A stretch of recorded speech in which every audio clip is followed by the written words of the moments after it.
going on today, guys? Today we're going to be doing day 4 of the Trout Magnet Back to Basics series. Now, let's get back with today's video. So we are doing yet again day 4, Trout Magnet Back to Basics. So on day 1, I covered jigging it. Day 2, I covered using floats. Day 3, I believe I did both jigging and floating, because that day 3 video is where I moved my Dark Wolf Ultra over to my ultralight 5-foot rod. I've been using it more since. I'm getting slowly better at thumbing and casting with it. I'm getting a little more distance on it, so like I told y'all, I'm just bad with this. But today, I decided I'm going to walk this little canal. And we're going to do a float setup, and we're going to, yet again, follow the instructions on the box. So, during a float setup, it says on there that if you have current, you want to attach either a B or a BB sized split shot. So, I typically steer away from lead as much as possible. So, I found that Reaction Tackle, one of my favorite brands, I use their braid almost on all my reels. But I usually, like, you know, with the Dark Wolf, I have the Trout Magnet SOS mono on here. But usually, I stick to braided fishing line, and I prefer to use Reaction Tackle because it's half the price, same thickness as every other big name brand, and same good quality, you know? So while I was looking through their website, more specifically on their little shop site on Amazon, I found they had tungsten split shot. I've been using it for a bit, and I really like it. Downside is it's tungsten, so you only get like 10 pieces of tungsten on the BB level. But on there, people said that it's a pain in the butt to open. It's even a pain in the butt to get on. No, y'all just can't read pictures or instructions. So, I'm going to throw a bobber on this guy, and I'm going to throw that tungsten split shot. So, I'll see if I can show you guys exactly how that tungsten split shot goes on. Alright guys, so let's get started. So, bobber, we're going to slip it on. We're going to put it right about here. We don't know the depth, so we're going to find out. So, the bobber is going to go on there. Yeah, we're going to say right about there's what, a foot? So let's go about 1.5 feet. I think that's a good spot. About 1.5 feet deep. I don't know how shallow or how deep this water is here. So we're going to find out. Now, for the fun part. So this little tiny black guy right here, this little tiny thing, that is tungsten split shot. So it's a 3-step process. I'm gonna do my best to show y'all how this works. So you have this little piece here, right? That little piece there. You have 2 sides. You got the side that you crimp down on, right? And then you have the back side. Backside, it's hard to see. I'll see if I can at least get it to show for you guys. But there's that little backside there, it's sticking out. Take your pliers, pop it against it. Right? See how it's holding it? Hold the tungsten so it doesn't fly, and then squeeze it. If you did it, it should have opened up. Now, next step, take your rod, right? We're gonna slip this guy. This thing has 2 little rubber pads inside to help protect your line. That's why I like these things also.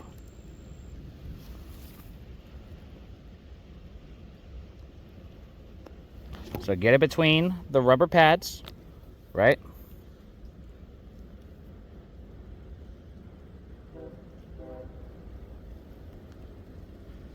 And then you gotta take your pliers, put it on those little copper pieces there.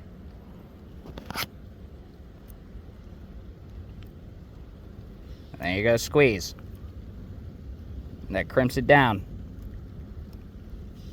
Well, like me and not mess it up.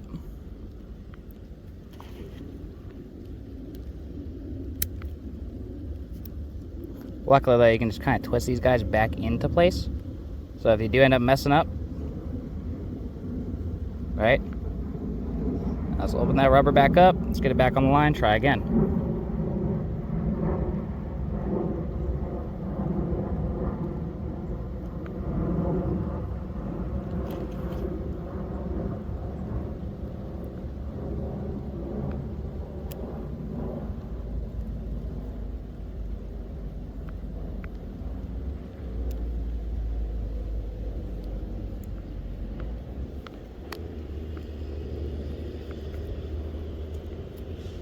There we go. Not the prettiest job, but it's on there. And then, you know, once you have it on there, you can take your pliers and give a little extra crimp to it if you want to be safe. So I'm going to do that. There. Now, in theory, that guy, that little thing right there, should never move. And yeah, it's compared to a regular split shot, it does take a bit to get it to move. All right. So today we are using a silver jig with a orange body. It is raining out, perfect, overcast. So let's see what happens.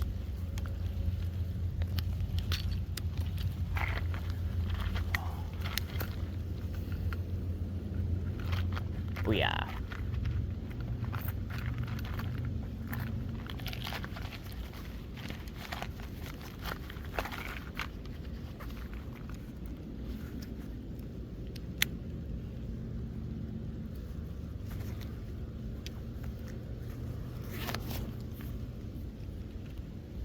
And we're going to stick with this for a little bit. Most we'll do is probably swap to a different color.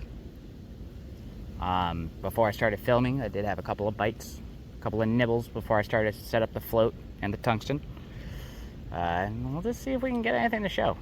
There is a little bit of a current, so it is drifting on its own. I need to get it more towards the out of there, and then we should be good.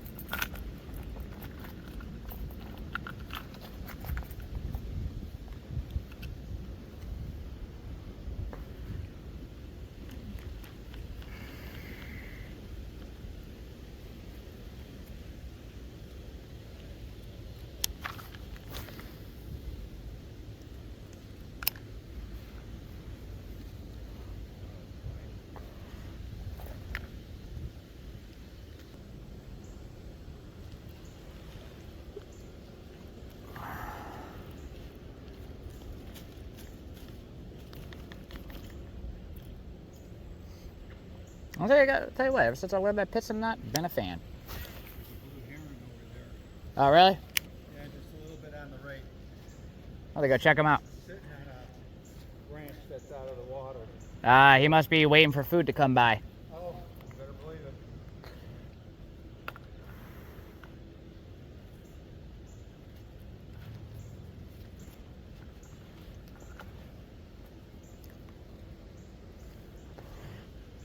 So this goes to show that I am in fact colorblind, because I know that is a red bobber.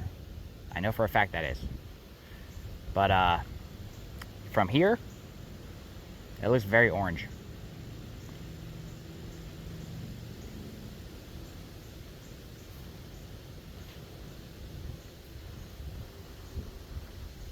So because of the current, what I'm doing is I'm letting it drift. And for the twitching, I'm just doing little, like not even half turns, not even quarter turns. I'm doing like small.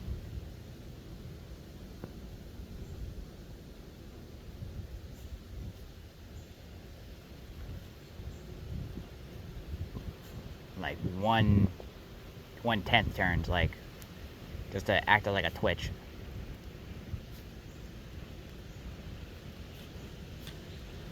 All right, now.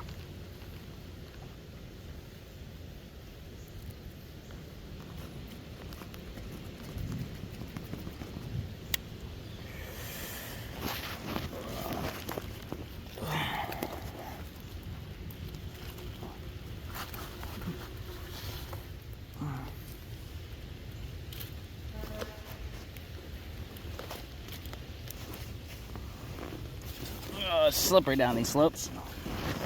But you know what? That's why I came prepared with water shoes.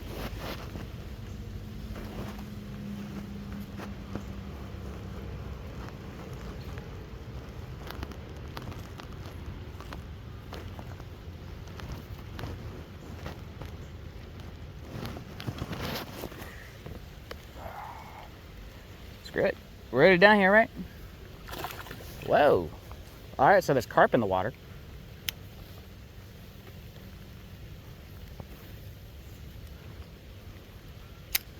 I don't know if you just saw him blow up literally right in front of me.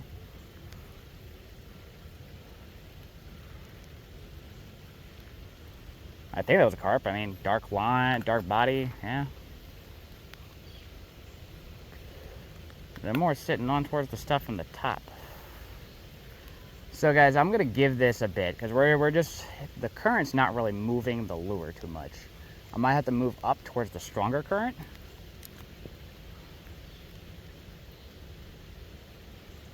But outside of that, we might flop to the inline spinner, the trout spin, or since they're hitting the top,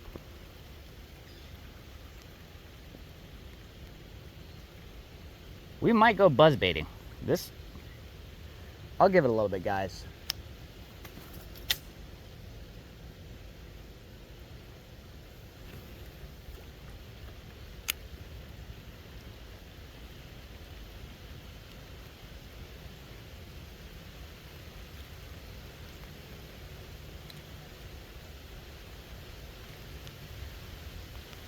Yeah, rain's starting to come down, so this video probably won't go on too long. I mean, I don't personally care about the rain. It doesn't bug me one bit. Kind of actually really enjoy the rain. But again, this one might be the perfect time for a buzz bait. Oh, that doesn't help either. No wonder my bobber isn't sitting on straight. The line isn't all the way on there. Alright guys, well let me get up off this little hill here. I mean, it was cool to watch a carp just smack the surface on me. Never seen that.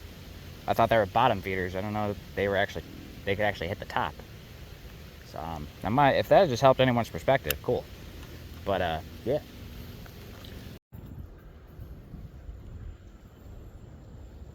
So there's not one, but two carp. Do I see any chance of them biting my stuff? No. They are pretty to look at, though.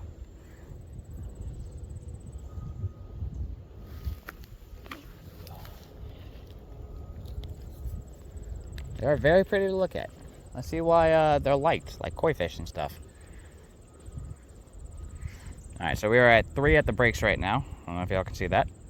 Can't. I'm sorry. I don't even have to thumb it now. It's just doing it on its own. But yeah, I made it shallower. Oh, it's definitely a carp. Look at you. You're pretty.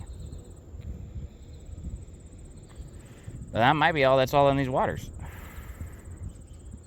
I don't know. We can walk upstream and find out.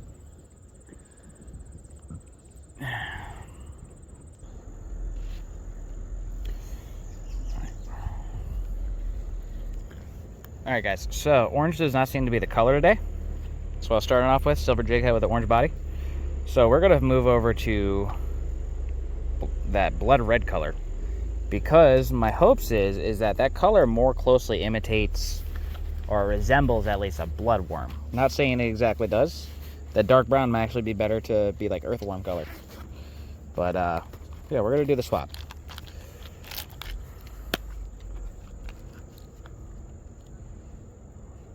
So yeah, we're gonna pick up this kit. I'm looking at picking up that red one. See how that guy's gonna do. I know normally you're supposed to start with your brights, move to your naturals, and move to your darks. But you know what? We've done that for 3 episodes now. You guys should know this. Move from your lighter colors to your naturals to your darks. That's how you're supposed to do it. So, throw it on real quick. You guys probably can't see it because of the camera angle. See if I can. camera, I'm more focused on the fishing rather than the hook, the jigging.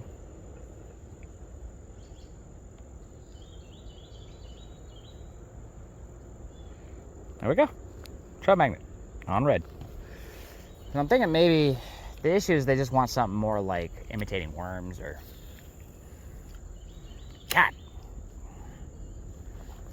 I really see now why the Dark Wolf Ultra is such a loved BFS reel. Like, look, there's that carp over there. Yeah, I think it's just carp in these waters.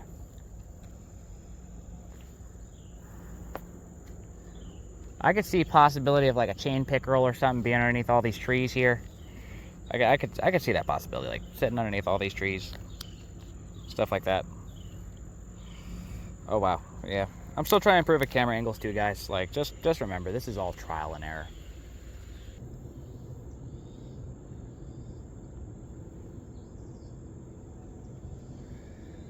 Let's try to cast over on the right side.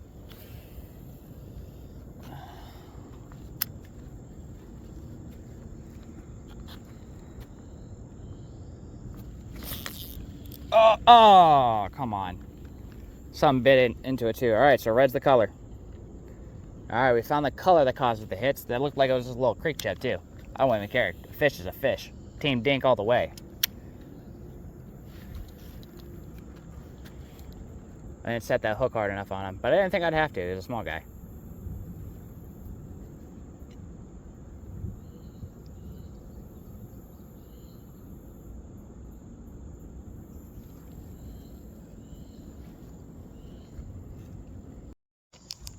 Alright guys, so we're gonna have to end this video early, sadly. I mean, like, I don't have to, but my phone's about to die, so I have to stop recording for the day. I ended up having to rip more line off my line, because sadly, you know, mono is really good at getting a freaking wind knot. That's life.